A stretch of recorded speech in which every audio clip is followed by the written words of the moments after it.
What is up, everybody out there in League of Legends land? My name is Andy Belford, aka I'm not sure how to say that, aka Riot Zwill, and I work on the player relations team here at Riot Games. Today I'm joined by a brand new co-host. I'm super excited about this. It is Joshua Jat Leesman. Would you like to say hello to everybody, Jat? Hey everybody. Yes, I'm Jat. You are Jat. Yeah. That's really all I have to say. I shoutcast esports, and I actually used to play with Scarra, so this will be fun. This will be fun. And speaking of Scarra, today we do have Scarra in the studio. I'm sorry, let me do the formal introduction. William Scarra Lee. Yes, but how's my last name spelled? L-I. Nice. I can read it on your, on your name tag. His visitor's name tag. You're so talented, Andy. I am very, very talented. In fairness, I did know that before. So like I remember it is L-I, and I'm assuming that it is Lee. I'm guessing you are Chinese. Yes, perfect. Yes. I'm not impressed. Nailed on all cylinders. Oh, wow. I guess I need to work harder to impress Chat. That's okay. I'll be good. Welcome to the podcast, Scarra. Well, thank you. It's nice to be here. Well, it's nice to have you. We're so formal right now. All right, so yeah.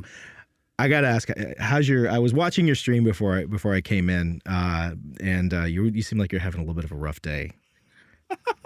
What was your record? You're playing on the new patch. 2 and 4, and I was trying out a lot of Xin Zhao and jungle top lane, and it's like you just get ganked and you die. Even though I solo killed my lane, like it didn't work out. But I think that.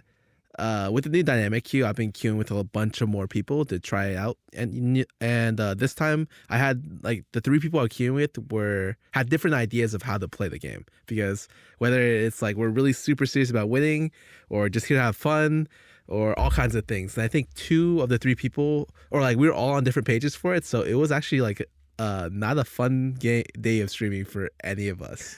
But we talked about it. It should just all fix itself by the next time we play. Well, it probably didn't help that you had Wings for like the last 2 games on the other team. Wings of Death, by the way, is who I'm talking about.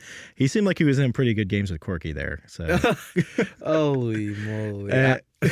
Anyways, before we go too far down this rabbit hole, we've asked Scarra here. We're going to talk a little bit about stuff. We're going to get to know Scarra a little bit. So why don't we just like dive right into that? I understand that you are from the great state of Texas. Is that right? Yes, born and raised Houston, Texas. Okay, you actually you jumped into the pro scene from like UTA. Is that right, or Texas A&M? Texas A&M. Mm-hmm. Okay, so you're an Aggie. Wait, Longhorn? Aggie. Aggie. All right. Whew. Boy, I'm missing all this stuff. That's okay though. Tell me about young Scarra. Like, oh my god. Okay, so. My memory is really bad, but so I only remember bits and pieces of my childhood. And one of the things that sticks out is anyone who's ever been with me for a while or like eaten food with me notices that I eat really fast. And that's because when I was younger, we weren't very rich. Me and my brother lived together with my mom and my dad, and we only had one PC. So whoever ate their food faster would be able to use their PC first. So me and my brother would constantly have competitions to eat as fast as possible so we can go play like StarCraft 1, Diablo 1, Diablo 2 kind of stuff. And kind of both of it carried over for us as we grew older. And him and me are like 2 of the fastest eaters I've ever seen. You know, I actually noticed that growing up personally myself. I don't know if maybe that's a cultural thing for Asians. Like my mother was always like, eat fast, eat fast, eat fast. I don't know. I mean, it had nothing to do with PCs. I mean, I've been told to finish your food. Yeah. Okay. Sure. Like go to sleep early. I think it's just like the natural generosity for them to overindulge you. Like they just keep piling on food, and you can't say no because you ruin the mood. So you have to just eat whatever they give you, and then your stomach's bloated and you want to pass out. Are you first generation? Yes. If first generation is if your parents came over, right, and you were born first in the States, right? Yes. Then I was first generation. My dad was from Beijing, my mom was from Shanghai, and they grew up, and then my dad flew over like pretty early. Wow. So did your dad came out first and then your mom followed after? I think they came over at the same time, but it might have been a little bit staggered. But regardless, they were both out here like in the third or fourth big wave of Chinese immigrants. Wow, that's awesome. I know Houston does. Well, I shouldn't say I know. Does Houston have a very large Asian American population? It has a decently sized one. Like there's a Houston Chinatown where we used to go all the time, and we'd see like a bunch of people there. And so I think it's not bad. It's actually bigger than California's or LA's Chinatown. Right. Because LA has like this really small Chinatown, but a Koreatown that's vast, super big. But I think Houston has a bigger Chinatown than LA. I wonder if Houston is the city that I've heard of that actually has like a higher population density of like Laotians than Laos itself does. I can't remember. It's one of those weird random factoids. No idea. Sorry, I'm just like I'm diverging and tangenting it off, but it's okay. It's a podcast. That kind of stuff happens. So all right, I'm gonna do one more tangent. Is there one dish that you ever eat that like reminds you of home? Oh, my mom really liked my mom used to cook food for us, like a lot of food, and she used to make duck a lot. Ooh, yum. And so like Chinese duck is like a very specific dish. It's like the way you cook it even is very specific, and my mom would just make it and give it to my friends because as like thank you for being friends with my son, because without you guys my son would be like terrible. And so constantly I'd be reminded of like the food my mom would make for them. Wow. Make the best food to give to your friends. Exactly. It was like, I know you're not doing this for free, so.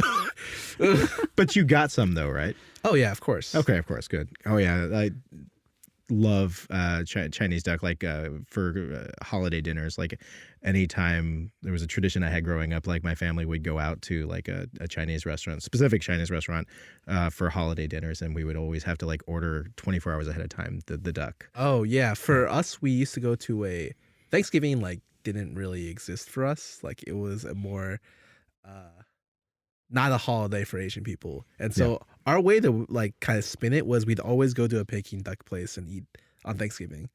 And apparently it wasn't just us. Like we'd see like a lot of people there as well. And so that was our Thanksgiving tradition, I guess. That is a delicious tradition though. All right. So I love the story about like you having to fight your brother for use of the PC. You mentioned a couple of games like Diablo and Diablo and StarCraft 1. Is there any other games that are like you would consider like seminal for you, where it's like, you know, you played this game and you realized I've got a passion for video games? Oh God. I think every Blizzard game I grew up I was super passionate for. So StarCraft, super passionate for. My name is has a low amount of syllables because one of my first like idols was Boxer, and I was like, oh my God, Boxer and Moon, they have like these really low syllable names. If I ever make my own name, it's gotta be low syllables. Like it's gotta have like 1 or 2 syllables max, and it's gotta sound cool off the tongue, you know. And from there, like me and my brother played like Diablo 2 like crazy, and then Warcraft 3. Dota was really, really big for us. And then I think after that, WoW, I ended up playing a ton of WoW. And WoW just kind of linked, there are like pieces of WoW that linked me to other people in the scene. So when I played WoW, I was a like top 10 of my battle group, Warlock. I played on Arthas, which is the Ruin battle group. Alliance or Horde? Horde. Oh, boo. But I played against really popular people right now, like Hafu and her team, like Hafu, Glix, and Reagan. And I would remember, and since like that was like essentially the closest I ever got to being a pro at the time, like I would remember like playing against those people before they transferred servers. And they were actually the main reason why we lost rank 1 and 5s is because we could not beat their team. They were just way too good. I thought that was pretty funny. And then from there, I went to Han, and then I went from Han to League. And Han, I got like top 100. I used to play with like Nian, and I used to be in houses and play with people like Eternal Envy and stuff like that. But I don't consider myself very good. Like I filled support in most of the in-houses, and it was a fun experience, but I was never really super good at something until League. I always find it so funny how your relationships you make in past games, especially the social games, most people who are successful in League had those relationships early on when they were playing League. Like when you first started playing League, were you solo queuing or did you have a group of people you came over with? I was actually solo queuing. But there goes my theory. I mean, I moved because I had a bunch of friends in Han. All of my Han friends quit. And my brother dragged me over to League because all of his friends were playing. I'd occasionally play with them, but they don't play as much as I do. Like I was a grind lord, so I just played 1 to 30 in like 2 or 3 weeks. Um, but I mean, I think the relationships do matter. Like one story that doesn't get told a lot, and I don't think I've said this a lot, is that I first got noticed by like the higher tier players because I essentially started the game a month before the season 1 started. I got to 30 a week before season 1 came out, and then I played the ladder. I went 21-3. I almost exclusively played Exhaust, Ignite, mid lane cat, and I had like an insane win rate, and I was top 5. And people were like, "Who is this guy? He wasn't in beta." So like all the beta people knew each other, and I was just like, "Yeah, I just randomly came because I thought the game was easy and fun." And so the person who recognized me was actually Locust, my ex teammate from like a long time back. He was a mage on my WoW server called Star U, and he wasn't like as good as me. Like he would consistently place like maybe top 1,000, whereas I would be top 100 or top 10. But I know because all the PvP people on Arthas were like pretty well known, and he actually dragged me into like essentially like one of the circles so I would be able to meet new people. So he's part of maybe one of the reasons why I became a pro, or one of the reasons why I was able to network so early. That's cool. So you jumped into League. Like was it one of those things where it was kind of like yeah, oh man, yeah, I really love this game immediately? Did you just like grok it like right away? I hated this game. Like compared to Han, I was just like, wow, Han has like great turn speeds. That was the thing that like if you were attack moving at Han, you just had like the best, cleanest attack moves, regardless what champion you played. But in League, like the turn speed felt really, really slow to me. And I was just like, oh, I can't get over this turn speed. Like it's super bad. Like last hitting is so awkward because the creep animation and the last hit thing was like a little bit different than when it was in Han. And so like I really didn't enjoy the game till I played like probably to level 25. I still remember the first 3 games I played. I played like Holly all 3 games, and I went collectively like a score of like 96-6. I literally averaged 30 kills every game, and I was just like, this game is so easy. Why did my brother make me play this game? But like as I got higher, I played against better people. Like obviously my mindset changed a little bit. Mm-hmm. So it's funny. We had Darshan in here a couple months ago, and he was talking about the first character that he actually really played a lot was Akali as well. But he had the exact opposite experience of you, where he was just getting dumpstered on constantly. Yeah. He was like, "Why is this so broken?" I'd never played a MOBA when I started playing League. And when I started, I was in a 5-man with beta guys who'd been playing for about a month. So I was level 1 and they were all level 30. And I played Ashe and I basically just cautious the game like 3 times in a row. Oh man, it's much different than your experience. So oh yeah, I think everyone has like those kind of different stuff. But like I think it's funny that Sean said that because he told me like his first season he played, he was unranked. Like he wasn't even bronze. He was like 800 LP. Like, and then he just became like a great player like after improving over all these seasons. From humble beginnings. So I actually want to go back to something you were just talking about when you were comparing Han to League. And I think this is actually one of those things that actually helps differentiate just MOBAs in general. Like, and it's something that I actually learned when I first started working on a different game was really important to the MOBA genre and like your personal preference with MOBAs. You mentioned the turn radius. Yep. Or turn speed. Yep. So for those folks out there who may not understand, like, you know, when you compare all the different MOBAs, like, you know, how would you describe like, you know, Hans versus Leagues versus like Dota 2 or something like that with a turn radius? The easiest way to think of like turn speed specifically is when you're running away from someone and you want to turn around to auto attack and then turn back around to run away. What ends up happening is if you're playing Han, you literally just like you can A, move backwards, and it's really, really solid. Like you barely see yourself turn, throw the auto, and turn again for the most part. But in League, it's like your character fully turns. And I think it was a lot more clunkier earlier with the graphics beforehand, before they changed like a lot of the models and the summoners with. But I remember specifically like it being like, or it felt a lot more clunkier because I'm used to this super fast-paced action where everyone's turn speed is godlike. But Han had like the highest turn speed of any MOBA out there. Like I remember playing Dota at the time and I was like, dude, these people are slow. Like you have someone auto attack and it takes like an hour for them to auto attack. But in Han, everything was even supports were being played in like mid lane because their auto animations and their last hitting animations were so much better than Dota. There was a lot of champions that were like just more viable, or heroes that were more viable because they didn't have to deal with any problems about like either their animations or their turn speeds being too slow.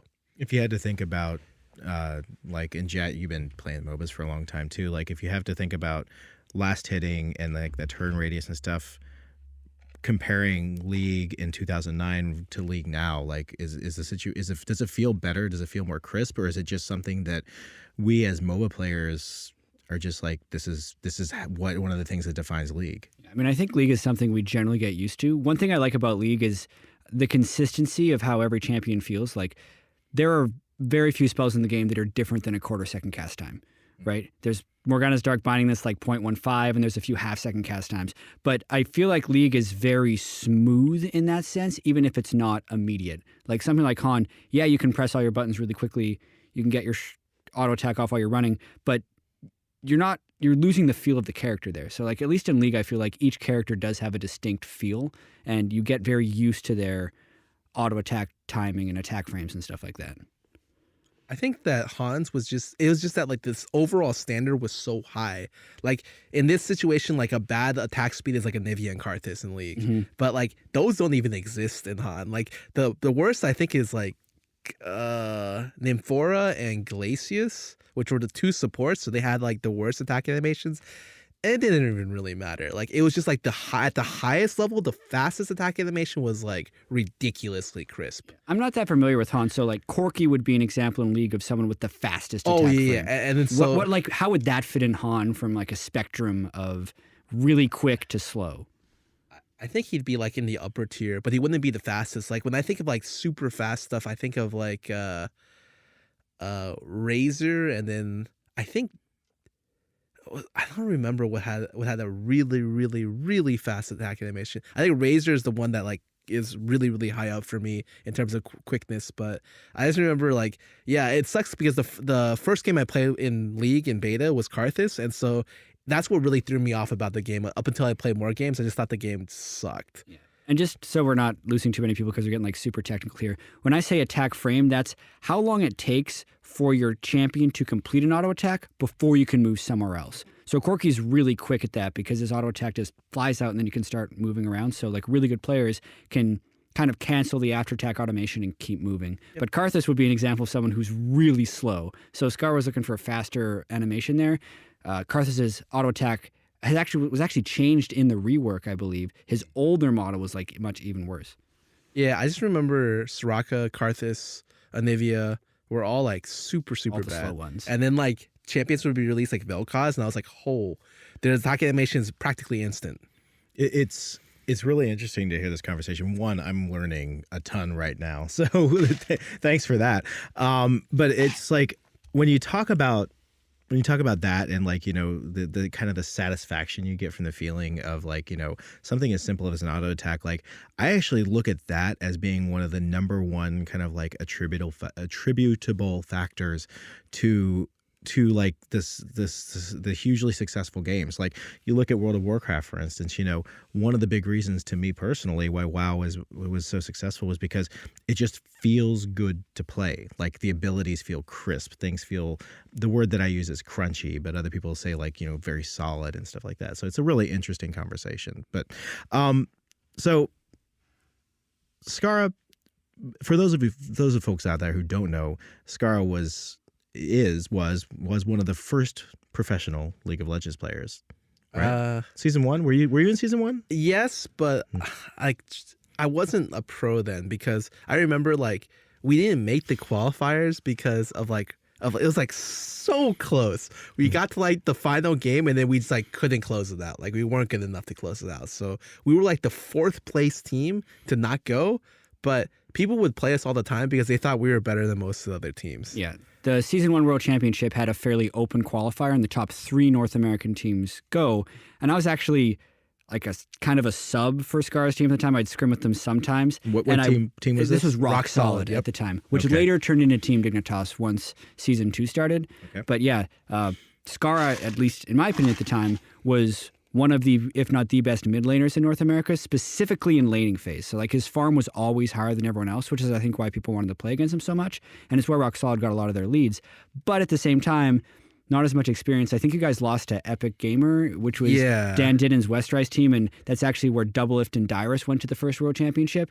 And if that game goes differently, like if Scarra's team closes, if Rock Solid closes in one of the two games they lost, like Dyrus and Doublelift don't go to the first World Championship, and it was really close. So How would that have? how would that have changed history? I know, right? Right? You know, like you think about the league scene, like, you know, obviously, like the history of the league scene, like obviously, you know, your name is one of the ones that comes up. But it was like if there's no Doublelift and there's no Dyrus, and it's like, They still probably would have existed, but they just Yeah. wouldn't have been at the Season 1 World Championship. wow.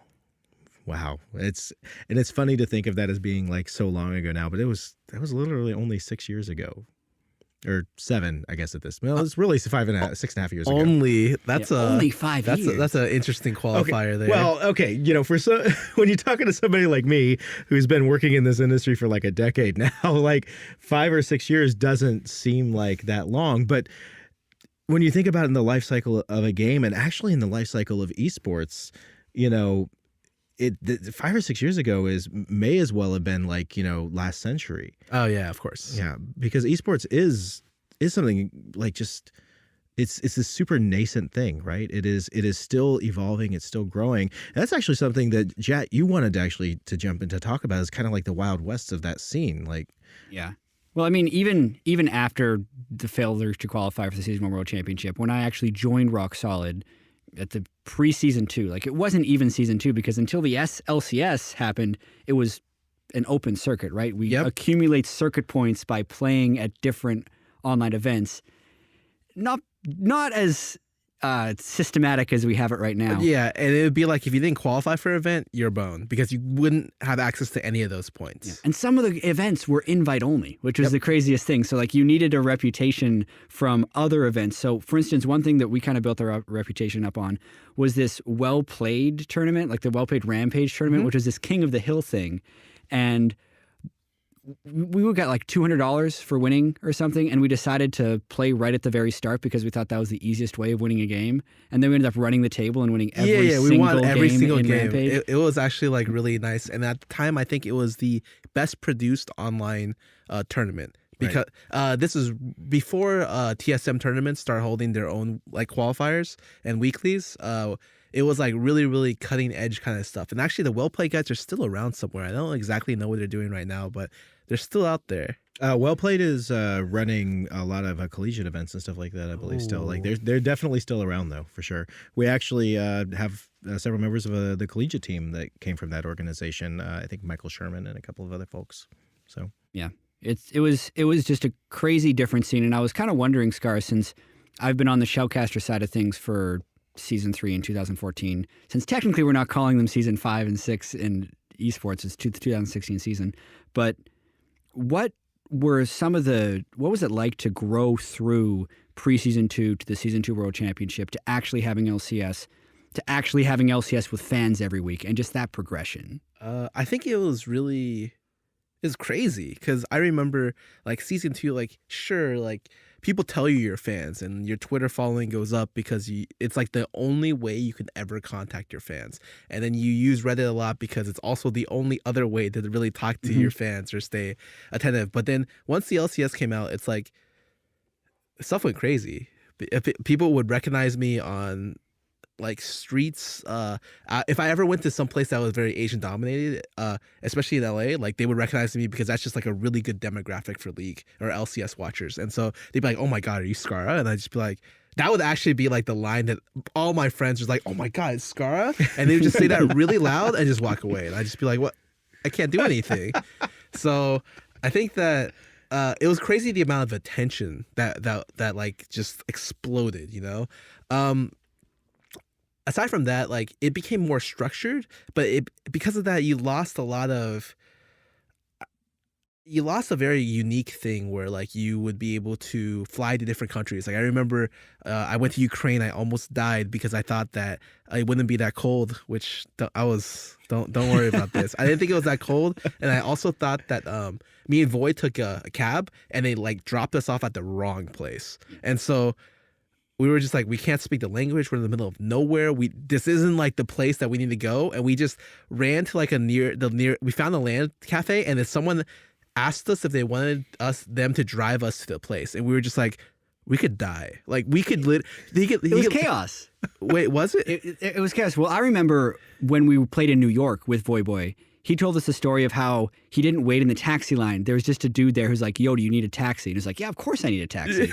So he just went, and this is like, he was 16 at the time, Yeah. Voy Boy, and there was no shuttle to pick him up. You need to come to the hotel. So he knew where the hotel was, and he gives this guy the address. It's not a taxi. It's just a dude with an iPhone. Yep. And he like puts it in the GPS, and then he drives him there, and Voy's like, how much is it? And he goes, $100. And it's like, I guess I have to pay him. Like, he didn't know what to do. So he gave the guy $100 who wasn't a taxi driver, and he made it to the hotel, and we didn't do very well in New York, but that story I think is still kind of relevant to how chaotic and disorganized it was back then. It was crazy for sure. Like, but sometimes it was endearing because when you think back, you're like, wow, like I not only kept my life, but I also placed really well at this event. Or like whatchamacallit, you just meet a lot of really cool people when you travel a lot. You do. And I think there were more international events, although recently like Riot's done like the 2 all-star events, and so maybe it's getting close with the IAMs that.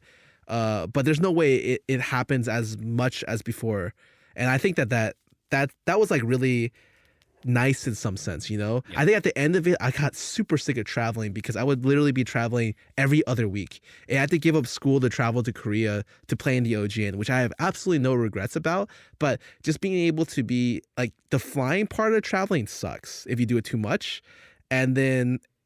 Sometimes it's just nice to just have a place to go week by week, but it was a hard balance to make, and I don't know if it was better or not, but certainly I respect the stability. Yeah, Well, I think the life experience of going to all the different countries and playing in all the tournaments with all the different fan bases is super unique and like never going to happen again. But if you never had that opportunity, like you always want that opportunity. You wouldn't have just wanted it to start in this structured place. Being there when it was born, I feel like is one of the coolest things. Yeah, absolutely. And so now it's like it's much more structured, and like you get to see your fan base actually rises exponentially. Like I said, that it was crazy to see fans before, but like now if you're part of a big team like TSM, you join them, you can have like 0 Twitter followers, and in a split, you're like at 150 or something crazy like that. And I was just like, it took me 5 years to build up to like 200K. And you guys are like going crazy on social media, branding. And so it's definitely a different beast right now. Well, but you were there for the start of something special. Like you said, it was a unique experience, and honestly,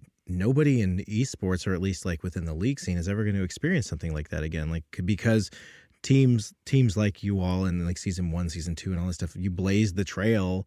Well, not so much season 2, I guess. Season 2 was a little more structured, right?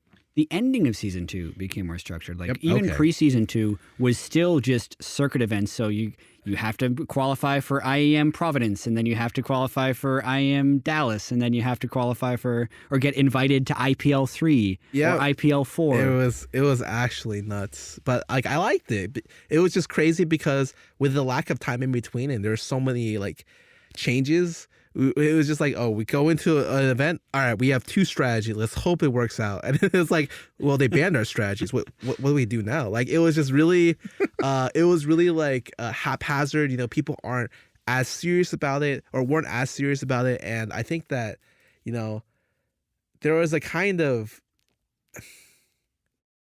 it was kind of cool in the regard that it was so grassroots. Right. But obviously the trade-off from then to now is that now you have more professional players, you know, but you kind of lose a little bit of the interaction, I feel, or the grassroots portion. For instance, like as soon as you go pro, if you check like a pro's like responses on Twitter or on Reddit, you can see like it just plummet. Like as soon as they become a pro player, it's like you tend to distance yourself from the crowd that you were part of beforehand because you can't be that as close or else words hurt. Well, I mean, we saw a recent example of that with Remy, right? Like she had, you know, she obviously, you know, there were other kind of factors in her decision. Like she said that she wasn't very comfortable on stage anyways and things like that. But still, it's like you enter that arena where you get just an incredible amount of scrutiny, right? Like never before. You said you had a very close relationship with like your social media fan base and followers and stuff before. But it's like then you just add in a million more voices, or 100,000 more voices. Like that can be a bit much. Like, how did you actually start dealing with that? How did you cope with that? I don't think I coped very well because and one of the biggest reasons why I became like worse as a player is because I didn't have a good support structure behind me.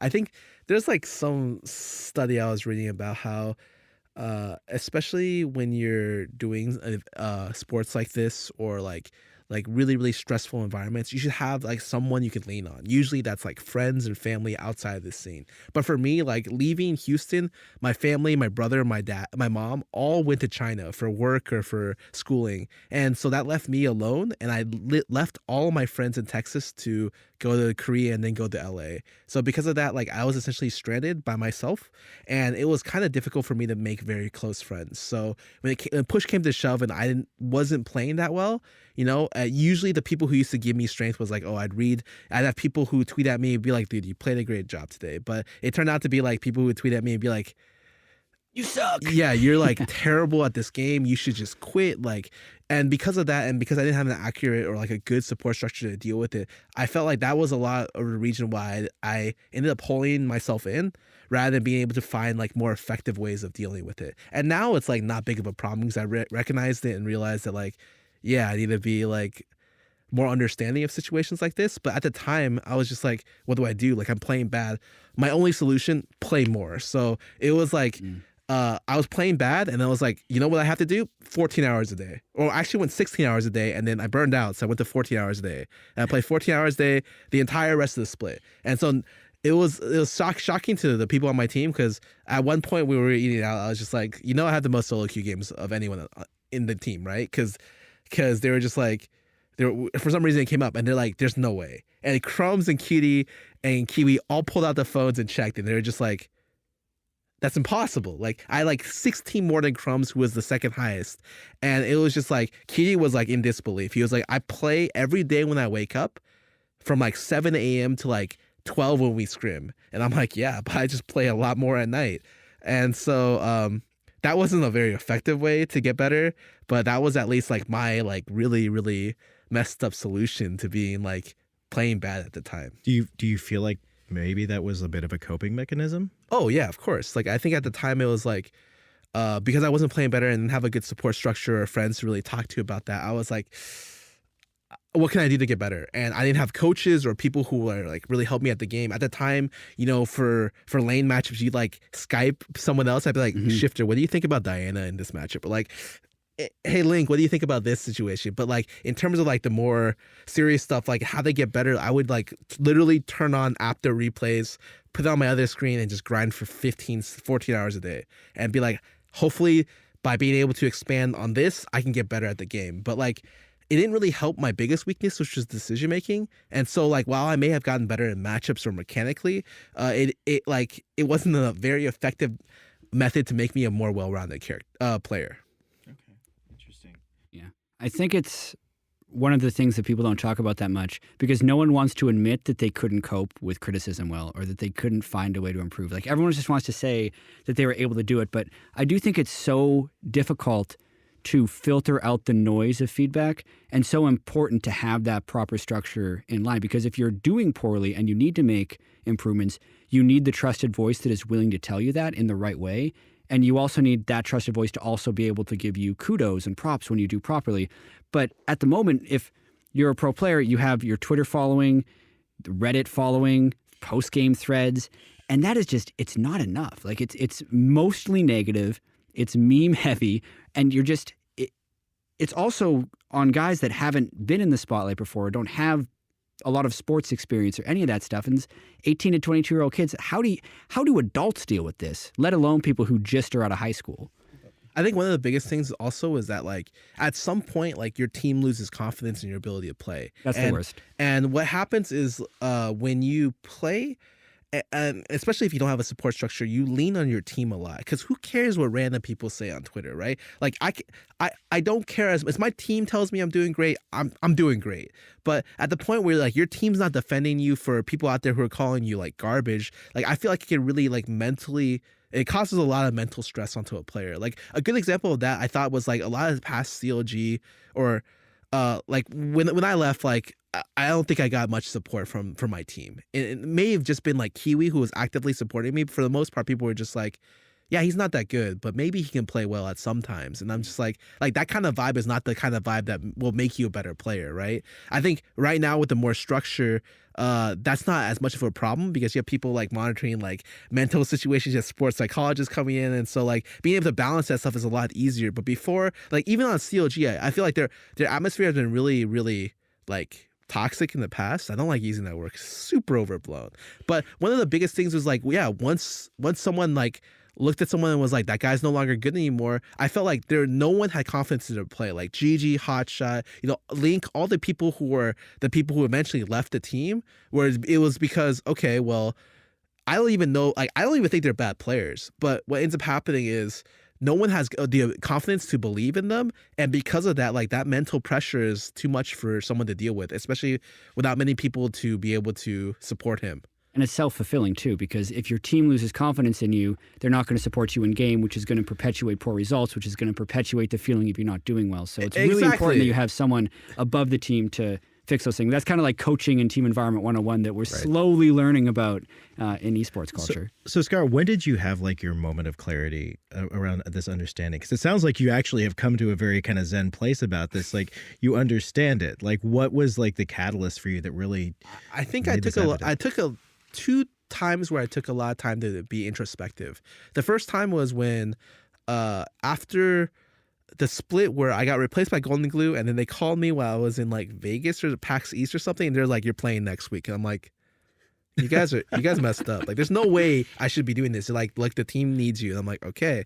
So after that split happened, I was introspective about like what happened, like how did I get in this situation. And then when I left Dig completely to go coach for CLG, that happened again. Or sorry, when I left Dig to coach for CLG, that happened the first time. And the second time was when I left CLG to not be a coach anymore. That happened the second. And the first time essentially came to like an idea of like, okay, well, how did I get to the point where I couldn't play well?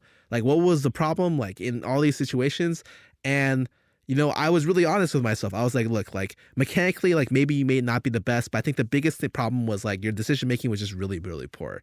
And I didn't really have a fix to get better at decision making because no one on our team was able to make better decision makers. Like that didn't exist at the time.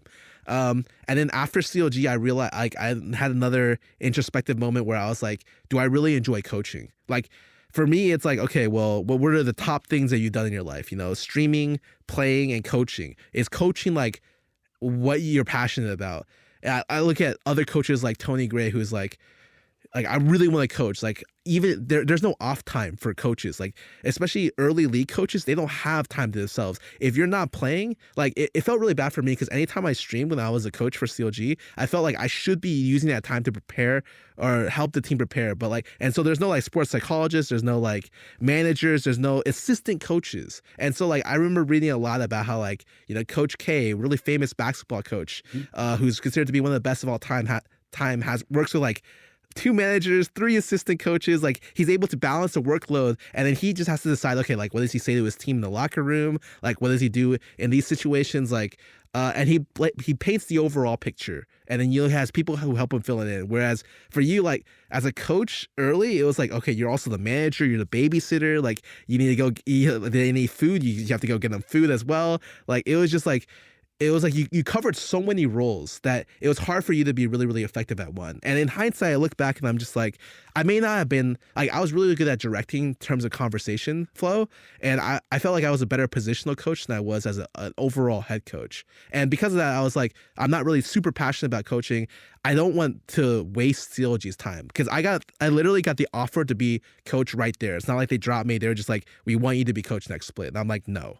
Because I'm like, I don't think I'm passionate about it. I don't want you guys to lose. And look, they did great. They won the split, and I was super proud of them. But they could have done it if I was there as well. Certainly, if I put my mind to it. But the way I think about things is, if I'm not really passionate about it, I'm not really motivated to try my best. And I try my best to be a player, even if it wasn't efficient. 14 hours a day, I feel like you can't really do much more than that. And even like right now when I'm creating content, like I have a very set schedule, and I try to be on track of like everything and how to grow brands and stuff like that. Like I'm learning a lot very, very quickly. and it's fun. But I felt like coaching was something that was just like I was thrown into, and I didn't really consider the ramifications of doing it. And this sounds really, really bad to say, but I don't think I was as bad of a coach as people thought I was. But honestly, results speak for themselves. So I'm not going to say anything. Like, I don't think I was as bad of a coach as people thought I was, but I don't think I was that good of a coach. So I think I was just like average or like maybe, top 5. And in a league where it's 10 people and people expect the COGB coach to be like the best in their relative division. And I was definitely not up to that level. Well, I mean, self-awareness, I think, is something that a lot of us struggle with. But you seem as though like, you have an understanding of yourself, like, and that's a good thing. But speaking about self-awareness and stuff, I know this is something, and you said before you don't actually remember it, but you and I talked about this at PAX East actually during season 4. We were sharing an Uber back over to the convention, and we were talking about. I think this is actually when the first time when you stepped away from Dig, and we were talking about actually basically aging out of the LCS, aging out of professional gaming, right? And like I can speak from personal experience. Like when I was younger, I played Counter-Strike, not professionally, but competitively, right? And I noticed just kind of from like anecdotal experience, like when I hit 26 years old, I fell off a plateau of Twitch skills. Like it was literally the difference between being able to, 360 no scope, deagle op, right? Because I played sniper positional in Counter-Strike, to like my mind seeing the action happening on the screen, and my hand, like telling my hand, okay, do that thing that you know how to do, but it would not react in time. Right. And I was playing against guys who it was literally like milliseconds faster, but they could still react quicker. Right. Do you think after season 4, like, were you feeling that at all? Was that something for you? I think kind of, but I never really feel like age is the limiting factor for an LCS player. When you get older, it's not the age. It's not. I feel like it's always how much time can you put into this thing to get good. Everyone has the same 24 hours in a day. It's how much work do you want to put in to be the best at your position, the best at your role. I know people made fun of NA players who are like, look, I want to win worlds. But when I saw stuff like that and they were like really clearly confident about it, I'm like, that's the guy I want to have on a team, but he's confident. I know that probably his work ethic is really good, And I felt like I was the type of guy who like put in a lot of effort for stuff. But then when I hit like a brick wall of not being able to know what I was supposed to do, to get better. I felt like I could always get better, like mechanically in so-and-so senses. I didn't feel like my mechanics really fell off. I felt like other people got better. And because of that, like catching up on the mechanical level was going to be fine. In my personal opinion, I felt like if I had kept playing and not coached Dig and COG, mechanically, I'd be fine. Seriously. If you're playing scrims like 6 hours a day and then you're playing solo queue afterwards, you're going to develop like decent mechanics. The problem is, and the biggest problem was that I felt like the decision-making aspect was really hard to learn, and I need someone to help teach me that. And funny enough, when I went to COG, they were the people who like Afro and Link taught me how to shot call. Because on Dig, I wasn't a shot caller at all. I think that really held me back at being able to understand how to play the game and learn how to play the game. And I think once I saw how Afro and Link shot called, I was able to understand exactly like the pieces I was missing. But I gave up a lot of like time to practice mechanics doing 2 different coaching roles. And so when I came back, I'm like, well, I finally have the knowledge, but I gave up time mechanically to gain the knowledge. And I made an attempt in the Challenger series, and my AD carry got banned. And our entire strategy was literally based around, all right, we'll work with the bottom lane and then use mid lane rotations to end the game. And then I was just like, it was just like playing with a new player was such a huge struggle after spending a month or 2 just grinding it out like that it was really unmotivating to try to go through the Challenger scene, because it felt like essentially the Wild West. It felt like what League was in season 1 and season 2. And the Challenger scene is exactly like that. People just break contracts all the time. They're just like, oh, I don't think you added any value onto this player, so we're not going to pay your buyout clause. And then one player will leave for another organization. That specifically happened 2 or 3 times that I know of. And I'm just like, that's terrible. Riot would never allow that. But in Challenger scene, people just look the other way. when I was playing. I think now it's probably more structured because more structure comes on every split. But I mean, before, actually, the Wild Wild West, it was terrible to play. People would show up late all the time, and people would cancel all the time as well. Do you think that the knowing how to get better, the better in-depth understanding of strategy is going to carry somebody like to a longer professional career in LCS? I don't know about that. I actually think it's not that they'll carry someone. The length of the career changes, although it can because of how much the branding has improved. So you can make your own kind of brand after the LCS. It's more like these kind of people who teach you how to do, like before it's like no one knew how to really shot call, like no one really knew how to do this. So you built stuff up like on the fly. Like when I first coached Dig, I was like, okay, every minute, Crumbs, you have to say what is our next objective, and someone has to respond. And now that's just like built in. Like people are just like, the supports of challenger teams just come up and they're just like, oh, Dragons are next objective in 1 minute. We have to go down, make sure to push top lane, make it shove it, and come back down for it. It's like that specific line wouldn't have happened 2 or 3 years ago. But everyone's become better or understanding the game. That it's not that the longevity improves, it's just that the overall player skill has improved. Do you remember what we did in IPL 3 to win that would like caught everyone off guard? We would use Alt's bottom lane so we could take Dragon. Like that was the depth of our strategy. Like I'm coming up for Dragon, ult them. And then like Locust would Sona ult, they get low and we take Dragon. Yeah, so my IPL 3 experience was... And we won. We beat TSM, we beat CLG. And we beat Epic Gamer, which Crumbs was on. Gamer. So I remember IPL 3 specifically because I was like, we had a sub because Void couldn't come. Yeah. And at the time, I was the one playing, I think, mid lane. And then... You I was played like, top lane Akali. Yeah. And I was like, okay, so what do we do? Okay, we'll get this guy.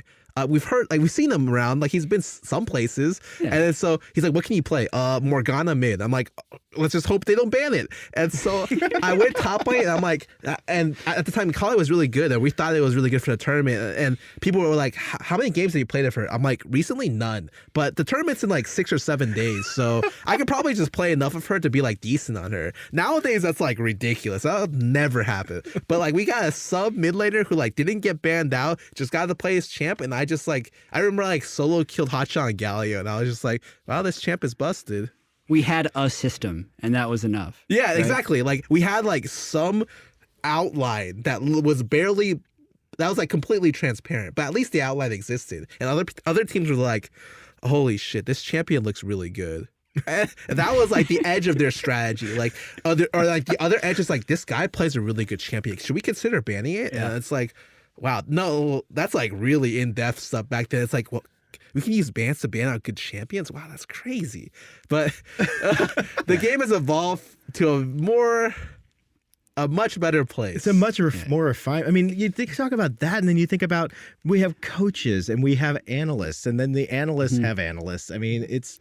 Yeah, and I think the refinement process and how legitimate it all has become, I think we will see much older pro players in 5 or 10 years, like for a number of reasons. Like you talk about, you didn't really feel like you aged out, but just everyone else got better, which I think is true for a lot of it. You look at a lot of the old school pros, and they were the best because they were the first ones to figure it out, but then a bunch of people could mimic it, and so many more people became interested in doing it. Like look at the number of people that want to be challenger players, look at the number of people that want to be pro players, and they're all coming up in this. And then I feel like the big gate for like how you got good in the past was, did you have the time to commit to this thing, and also a couple of other factors like drive and just natural talent and things to reach that point.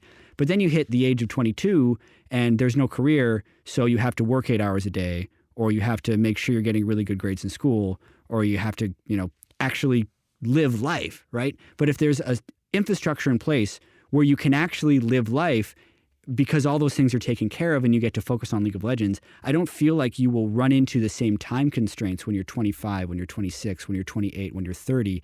And maybe the like 0.1 millisecond of difference in reaction time between an 18-year-old and a 30-year-old won't matter, because that'll be 12 years of experience and they're still going to be able to devote the same amount of time during a day.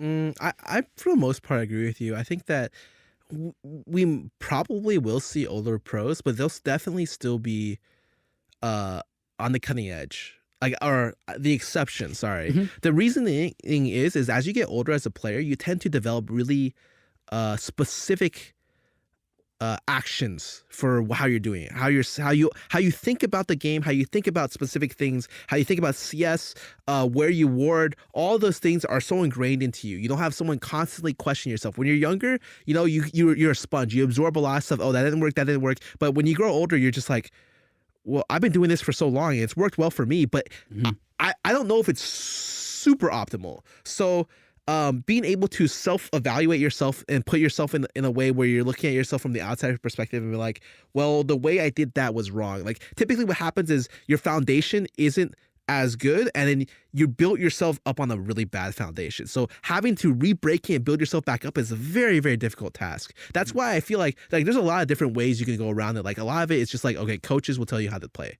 or coaches will tell you what's bad, you know?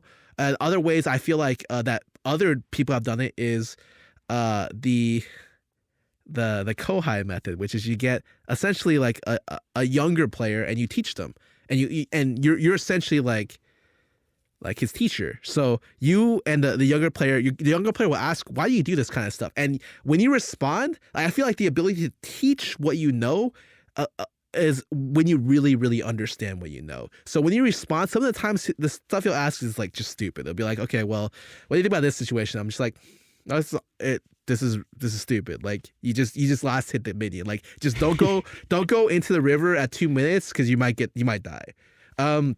But other stuff, he'll be like, so why do you ward in that specific situation? And maybe you've warded there and that's just like a habit of where you consistently ward in those two spots. He's like, why don't you ward in this situation, which covers like maybe a little bit more? And you think to yourself, you're just like, you're right. Like that's a great area to ward. Or like, what about this? Like instead of like backing at this situation, you look to roam bot lane, and then you think to yourself, you know, that was a good time. Like I could have done that. But being able to be self-aware enough to be able to criticize yourself at that level when you think outside of yourself is incredibly difficult to do. And so that's why I feel like coaches exist, because they're able to be the third party. But right now the coaches aren't very talented. Right. They just started growing up in esports, and you know the coaches for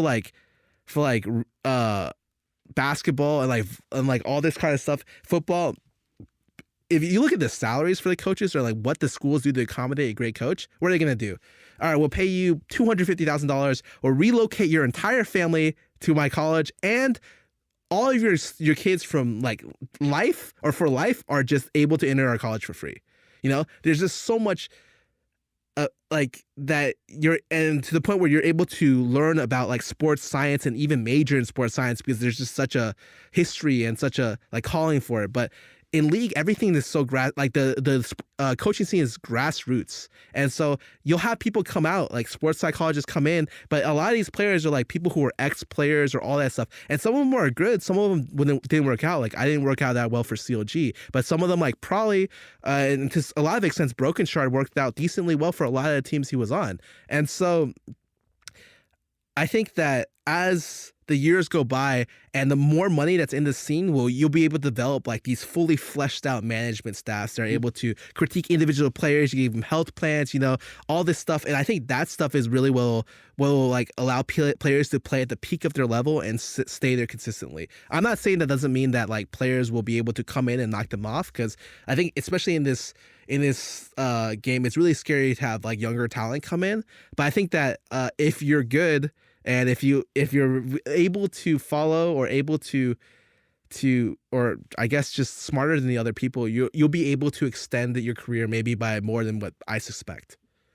Very cool. All right, so we are getting towards the tail end of the podcast, but I know that you told me about something that you've been working on, which I think relates actually a little bit to the conversation we were just having about like kind of having a support structure in place for players, and I would guess that it affects more than just players, but you have a project that you've been working on. Oh yeah. So right now I'm a full-time content creator / streamer. And what that means is like I have to understand like a bunch of different mediums like YouTube, Twitch, Twitter, what it means to really have influence on those markets, what kind of demographic you hit. Like it's been kind of like just like run into it and try to figure out stuff on my own. Like what's your best way to do YouTube and all of that stuff. And one of the things I realized was that when I was a player, and especially before, the organizations in this industry tend to be different than most other industries. Like in the movie industry and all the other industries, you'll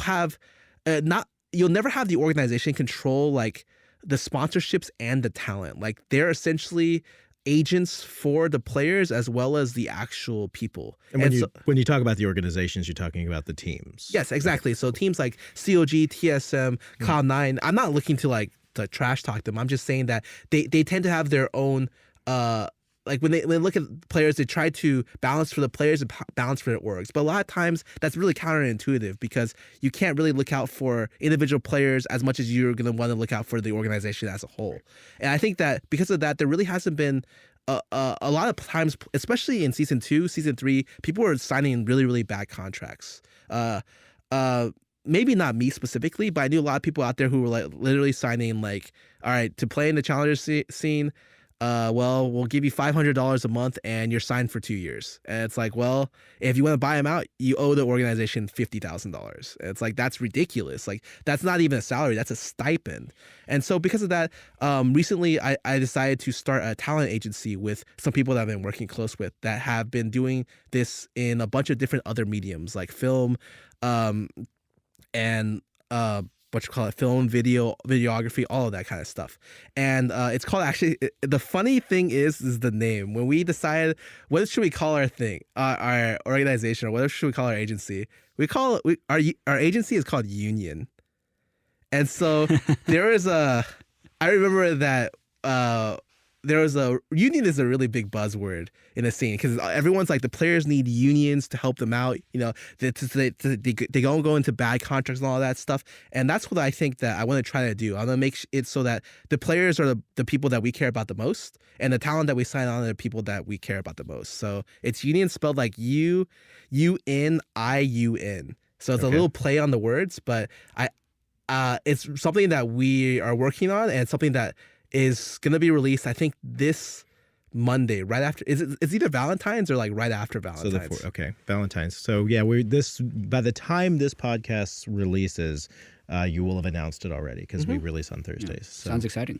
It's very exciting. So, well, congratulations on that endeavor. It seems like it's something you're very passionate about, especially given like the conversation we had and how like you've been there. Like you've been there, you've walked down that path, and you've got the kind of the cuts and the scrapes to show from it, right? So, oh yeah, I've signed bad contracts in my life. I've signed contracts where I haven't been paid, and I'm the living proof that I guess bad stuff can happen, but you can still come out okay at the end. Absolutely. Jet, do you have anything else you'd like to add or ask? It's a fun conversation. It was a really fun conversation. I'd like to thank Scarra for being here. We really appreciate you taking some time out of your schedule. No, it was my pleasure. Like, awesome. I've always wanted to be on an audio podcast, and it's been really nice. Awesome. And of course, thank you, Jet, for joining me as a co-host for this Thanks episode. Hopefully we'll have you back again soon for some future plans esports. But I also want to remind everybody at home, thank you for listening. We wouldn't be doing this if it wasn't for all of you fine listeners out there on SoundCloud and Stitcher and iTunes and whatever platform you choose to listen to the League Community Podcast on. If you are a new listener, please be sure to to subscribe. If you're listening on iTunes or Stitcher, give us a review, rate us. Those things help us kind of float to the top in the whole video game section stuff of Rooney and whatever. And until next time, this is Andy Belford, and we'll talk to you later. Bye-bye.